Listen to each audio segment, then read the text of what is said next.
Lastly, on Checkpoint tonight, it's Tuvalu Language Week this week. Here's Indira Stewart. Tuvalu is the fourth smallest country in the world, with a population of about 11,000.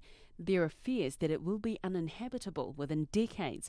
So this week's theme, Ulu ki te whatu e malu e koe, specifically focuses on the threats of climate change and rising sea levels.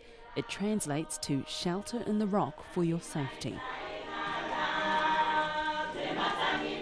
New Zealand is home to about 3,500 Tuvaluans who are among the country's newest migrant communities. Marama Tipole witnessed most of the families moving here over the last 15 to 20 years. About 19 years ago, when I first moved to Auckland, we would all come together whenever a new family would arrive from Tuvalu. We'd meet in the hall in Grey Lynn at the Tuvaluan Tuvalu church there and would welcome each family that would just arrive to New Zealand with a massive feast. It was so special. Ms. Tipole says the Tuvaluan community has blossomed, but many families have not been able to return home since.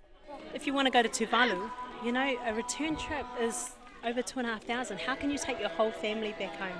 So, you know, it's up to us to keep our own language alive. 63-year-old Tapanya Taiki agrees and says the threats of losing their country to rising sea levels have pushed elders like herself to pass on as much as they can about their culture. We love our country and we don't want our country to disappear under the water. It's really scary. We're going to lose everything. And that's why it's so important for us to keep up with our culture and our language. Because that's the only way we can show the world that we are still here. On Thursday, members of the community gathered at the local library to celebrate. I asked 10-year-old Fiafia Te Papau o Atua what he loved most about being Tuvaluan. Because I just like dancing. It's like cool.